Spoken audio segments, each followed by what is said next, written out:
Nah, hari ini kita akan belajar SBD yang keempat. Topik kita hari ini adalah normalisasi. Nah, apa itu normalisasi?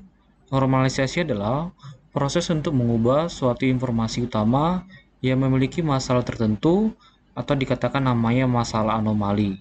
Nah, menjadi beberapa tabel relasi dengan mengurangi namanya redundansi yang tidak perlu.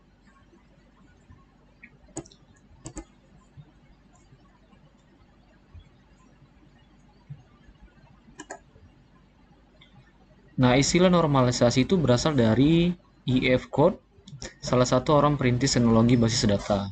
Nah, anomali itu adalah proses pada basis data yang memberikan efek samping yang tidak diharapkan. Misalnya, menyebabkan ketidakkonsistenan data atau membuat suatu data menjadi hilang ketika data lain dihapus. Atau data yang tidak diinginkan, itulah dikatakan namanya anomali. Nah, ada 3 macam anomali. Yang pertama itu ada namanya anomali peremajaan.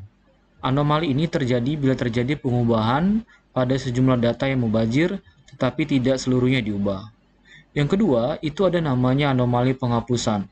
Anomali penyisipan terjadi jika pada saat penambahan hendak dilakukan, ternyata ada elemen data yang masih kosong, dan elemen data tersebut justru menjadi kunci. Dan yang terakhir itu ada namanya anomali penyisipan. Anomali penghapusan terjadi sekiranya suatu baris atau tupel yang dihapus dan sebagainya, akibatnya data itu akan hilang. Itu yang dikatakan namanya anomali penyisipan. Nah, ada lagi dikatakan namanya dependensi atau namanya ketergantungan. Dependensi merupakan konsep yang mendasari namanya normalisasi. Dependensi menjelaskan hubungan antar atribut atau secara lebih khusus menjelaskan nilai suatu atribut yang menentukan nilai atribut lainnya. Nah, dependensi ini kelak menjadi acuan bagi pendekomposisian data ke dalam namanya bentuk yang paling efisien.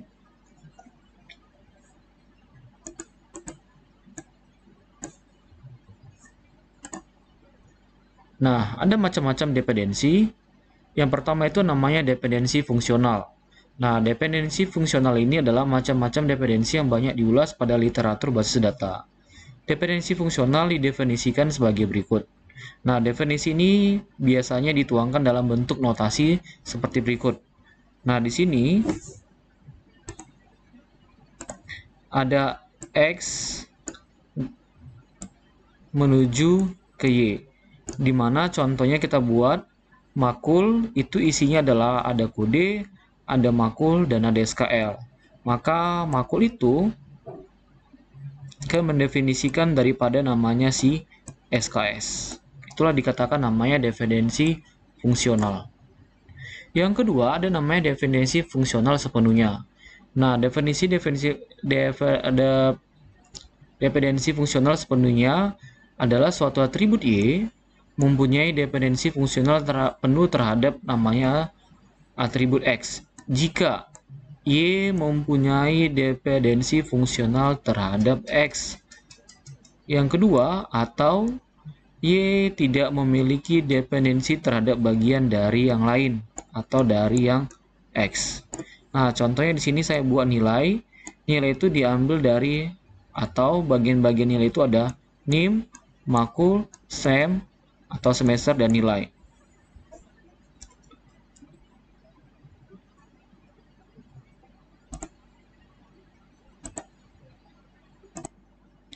Nah, yang ketiga ada namanya dependensi total. Nah, definisi total ini adalah sebagai berikut. Nah, suatu atribut Y mempunyai dependensi total terhadap atribut X, atau dengan istilah Y mempunyai dependensi total terhadap si X jika Y memiliki dependensi fungsional terhadap si X, atau si X mempunyai dependensi fungsional terhadap si Y. Jadi istilahnya adalah si X dan si Y itu saling timpal balik.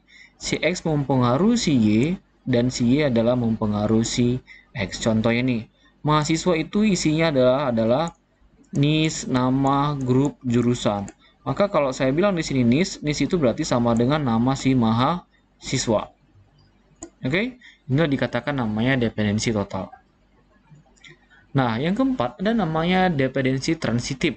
Nah, dependensi transitif ini kamu bisa lihat di sini kita buat dalam namanya bentuk tabel.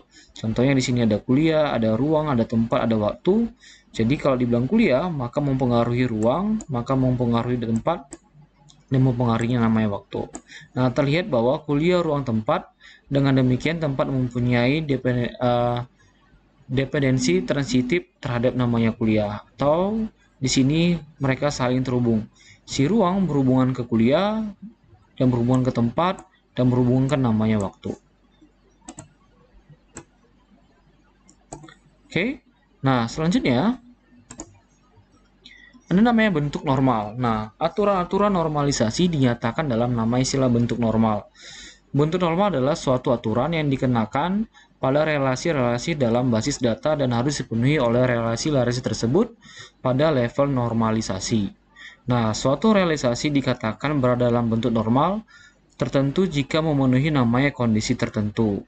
Misalnya, suatu relasi berada dalam bentuk normal pertama biasanya 1NF jika dan hanya jika setiap atribut bernilai tunggal pada setiap baris.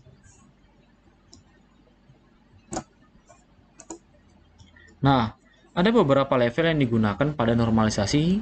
Itu level pertama atau normal pertama dengan singkatan 1NF, normal kedua atau 2NF, normal ketiga atau 3NF, normal keempat 4NF, dan normal kelima dikatakan namanya 5NF. Tapi ada lagi namanya bentuk normal menurut si Boyce-Codd atau namanya BCNF. Nah, tapi biar kita cukup sampai dengan normal bentuk ketiga saja. Nah, biasanya data pada normal bentuk ketiga, data tersebut sudah dalam keadaan normal. Jadi nggak usah lagi kita kerjakan dalam bentuk normal BCNF dan 4F dan 5F. Cukup sampai normal ketiga. Nanti kita akan mengerjakan suatu contoh yang kita akan membuat sebuah normalisasi data sampai dengan normal ketiga. Jadi nanti ini biasanya kalau kamu tugas akhir, ini berhubungan tentang namanya penormalisasian data. Jadi tidak ada data yang nanti akan mubazir.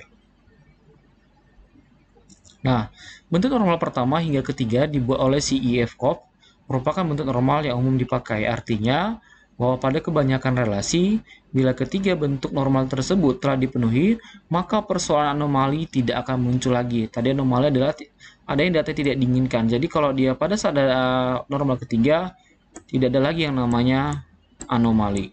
Nah, bentuk normal Boyce-Codd merupakan revisi terhadap bentuk normal ketiga.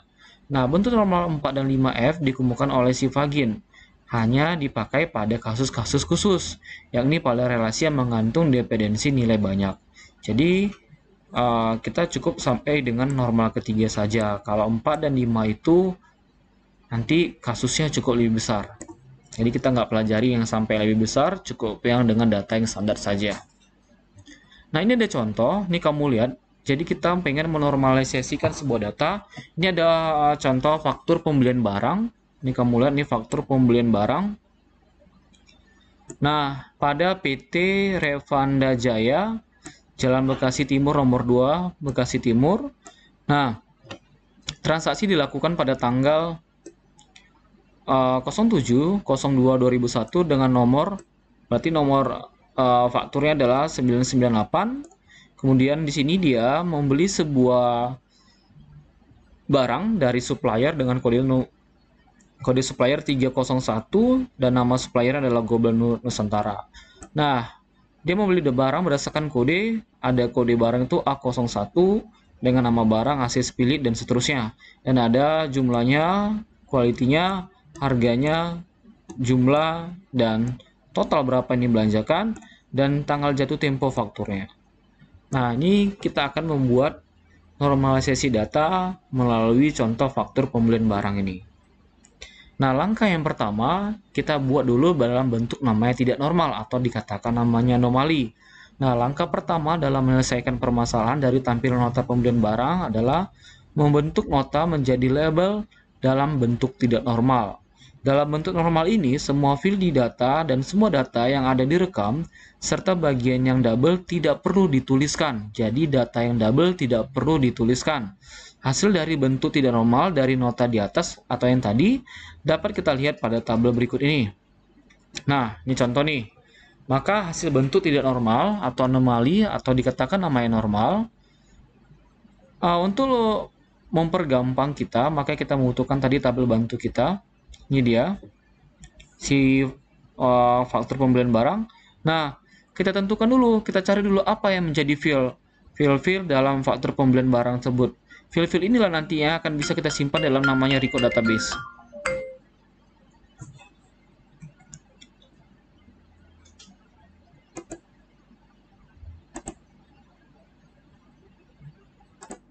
Nah, tadi sebagai biar gampang kita kasih tabel bantu kita yang ini. Nah, jadi untuk membuat data di dalam database, jadi kita harus tahu dulu field apa yang nanti akan kita gunakan. Nah, yang field yang pertama itu tanggal. Oke, yang kedua ada di sini ada namanya nomor. Baru yang ketiga itu ada kode supplier. Yang keempat ada nama supplier. Baru ada kode, ada nama barang, ada KTY atau quality, ada harga, dan ada jumlah, ada jatuh tempo. Oh, di sini saya lupa membuat total faktur, tapi kita anggap saja ada ya. Nah, perhatikan, jadi field-field yang ada di sini, itulah nanti data yang akan dimasukkan seperti data yang ada di samping. Jadi data-data yang ini, G01, Gobel, tanggal, nomor, itu dimasukkan berdasarkan field-field yang ada di sini. Jadi kalau nggak ada field ini, maka data-data ini juga nggak akan bisa dimasukkan. Oke, kita buat contohnya. Bentuk tabelnya, ini ya, tabel tidak normalnya nih. Jadi ada tanggal, isinya 07/02/2001, nomornya 998, kodenya ada G01, nama suppliernya si Gobel. Nah, ini dia tadi dikatakan tidak perlu kita membuat datanya ganda. Jadi contohnya kalau data barangnya itu di sini ada 2, maka si kode supplier, nama supplier, tanggal, nomor itu nggak usah 2 kali kita buat, cukup sekali. Nah, maka ini udah menandakan datanya. Tapi coba kamu lihat, kalau di dalam komputer, di dalam basis data, tidak boleh ada data yang kosong seperti ini. Nah, kalau datanya seperti ini kosong, maka nanti komputer nggak tahu 02 itu nama suppliernya siapa kodenya, nomor berapa, tanggal berapa dia dibeli, tanggal berapa jatuh tempo dan totalnya berapa. Oke? Nanti nomor 11 kamu buat di sini, sorry, di sini total. Saya lupa buat total di sini. Nah, kalau kita melihat tabel ini benar, kamu akan ngerti, tapi komputer nggak akan ngerti. Inilah dikatakan namanya tabel tidak normal atau ada anomali. Jadi, kamu udah tahu ya, kalau membuat tabel tidak normal, kamu harus tahu dulu field-fieldnya berapa, kemudian kamu masukkan di sini. Inilah dikatakan namanya bentuk tabel tidak normal. Yang kedua, langkah yang kedua kita membuat namanya tabel bentuk normal pertama, atau dikatakan namanya 1NF. Nah, dalam bentuk normal pertama ini, dari bentuk tidak normal dipisah-pisahkan berdasarkan pilihan tepat dan semua record harus lengkap. Nah, dari bentuk normal pertama dapat dipisahkan 11 field dan semuanya akan disimpan menjadi satu file atau satu tabel di dalam namanya database. Nah, sehingga hasil dari bentuk normal pertama dari pemisahan bentuk tidak normal dari nota di atas dapat dilihat pada tabel berikut. Jadi kita coba kerjakan lagi bentuk normal pertama atau namanya 1NF tadi. Nah, ini dia. Nah, tadi kan kalau di bentuk normal pertama, tanggalnya, nomornya, kode suppliernya, nama suppliernya, itu dikosongkan karena di atasnya sudah ada. Nah, tapi kalau dalam bentuk normal pertama, itu tidak boleh ada data yang kosong. Maka semua harus berisi. Itulah perbedaan dari tabel bentuk normal pertama dengan nama bentuk tidak normal atau namanya anomali tadi. Kalau anomali di sini kosong, tapi kalau di dalam bentuk normal pertama tidak boleh ada data yang kosong atau dipisah-pisahkan. Oke, inilah bentuk normal pertama. Nah, sekarang yang ketiga, kita masuk yang ketiga, itu namanya bentuk normal kedua atau namanya 2NF. Nah, langkah selanjutnya dari bentuk normal pertama dari kunci kandidat, dari field-field yang tersedia untuk dijadikan namanya kunci primer. Kemarin saya udah pernah jelaskan apa itu kunci kandidat dan ada namanya kunci primer. Kunci primer itu berarti kunci utama atau kunci kandidat sebagai kunci yang ke apa? Ayo kandidat. Kandidat ini sebagai kunci, coba kamu cek lagi catatan kamu. Nah, adapun nomor-nomor yang akan adapun yang menjadi kunci kandidat dari contoh nota itu adalah nomor, kode supplier, atau namanya kode barang. Kunci kandidat itu berarti kunci, tadi kalau saya bilang kunci primer berarti kunci utama. Kalau kunci kandidat berarti, oke, kamu baca lagi. Nah, jadi kamu bisa mencari datamu selain mencari nomor kwitansi, kamu bisa membuat namanya sini kode supplier atau namanya kode barang. Maka kalau kamu melakukan pencarian, maka nanti nota-nota kamu itu akan dimunculkan hanya berdasarkan kode supplier atau berdasarkan nomor atau berdasarkan namanya kode barang.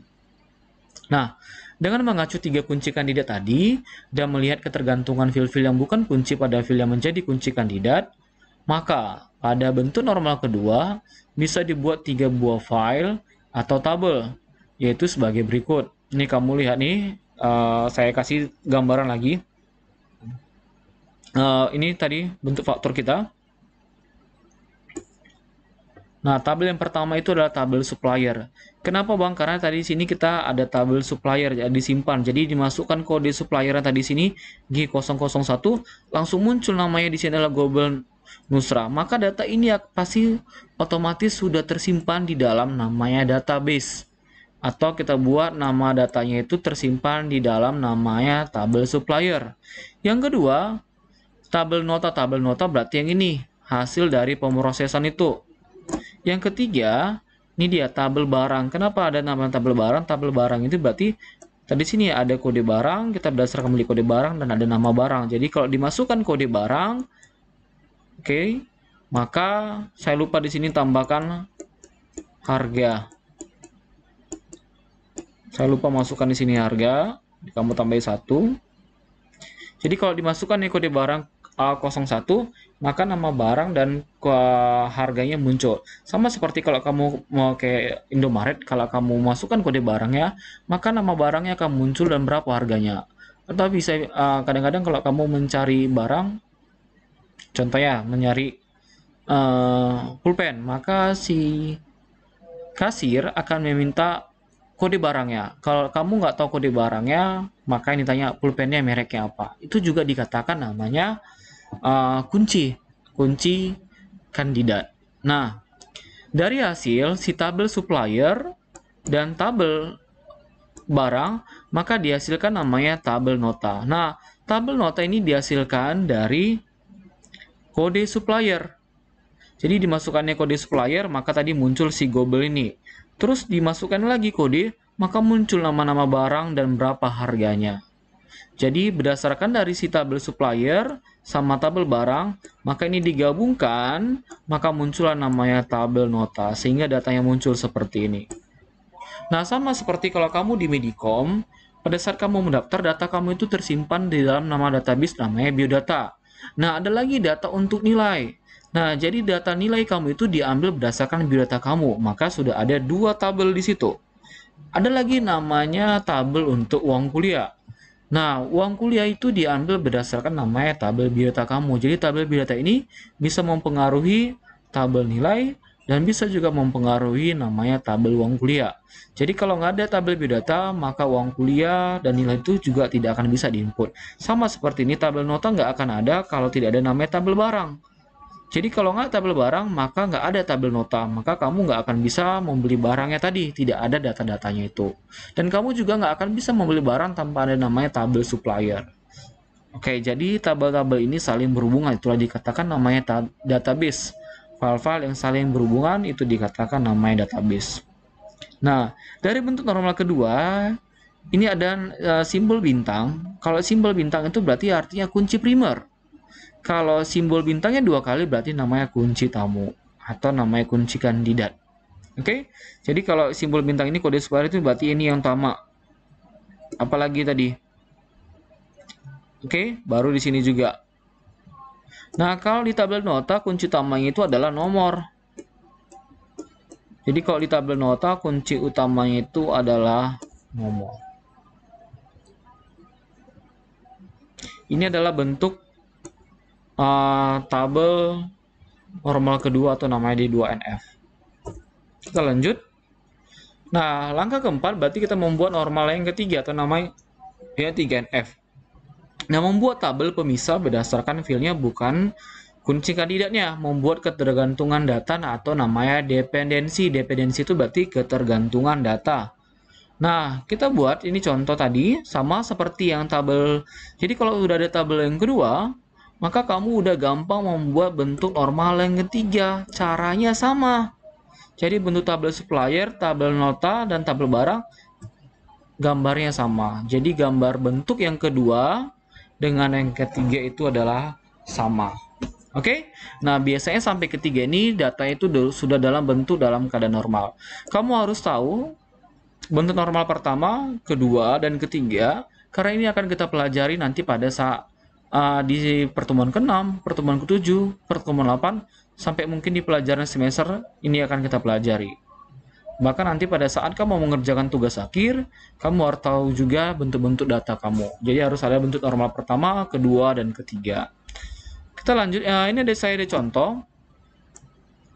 Oke, ini saya ada contoh di sini. Ini contoh bentuk ini struk belanja ya. Di sini ada tanggalnya, tanggal berapa, ada nomor, ada nama pelanggannya, terus ada nama barangnya di sini. Contohnya ini nama barangnya sandal lampu 499. Dia beli jumlahnya 1, harganya 17.500, totalnya sekian. Ini kalau ada diskonnya, ternyata nggak ada. Nah, ini juga ada barang yang kedua, ini barang yang ketiga, ini barang yang keempat, dan seterusnya. Nah, di sini ada muncul subtotal, ada diskon, ada PPN.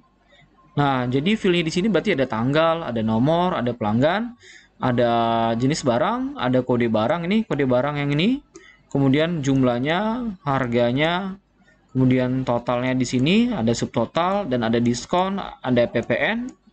Nah, ada di sini lagi namanya bayar, ada lagi kembalian. Oke, nah di sini ada jam sama tanggalnya. Ini berdasarkan komputer. Ini nggak usah, ini bukan fil ya, ini hanya keterangan. Jadi filnya ada banyak di sini. Nah, kita contoh, kita buat dulu tabel tidak normalnya. Nah, ini langkah tabel bentuk tidak normal.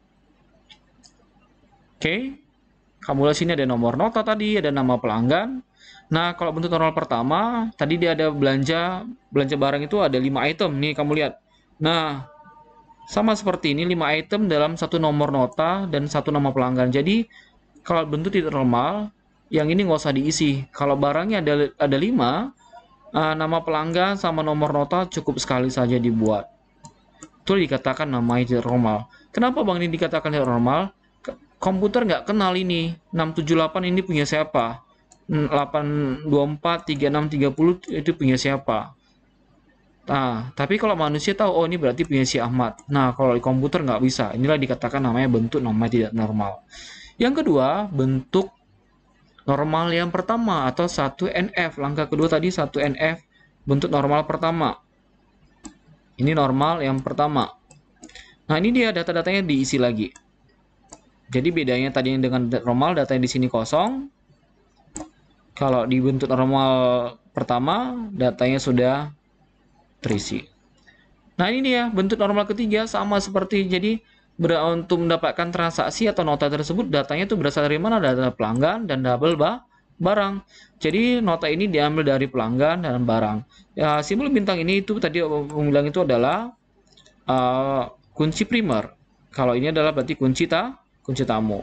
Jadi transaksi ini didapatkan dari hubungan dari namanya tabel pelanggan dan tabel barang.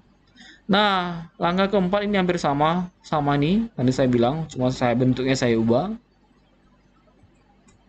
Oke. Nah, sekianlah pelajaran kita hari ini. Silakan boleh kamu ulang-ulang. Kalau ada yang kamu tanya, boleh tanya saya. Kamu boleh chat. Dan ini ada banyak di YouTube atau di internet. Normalisasi data. Oke. Sekian pelajaran kita untuk hari ini. Tetap jaga kesehatan, selamat belajar, salam sehat.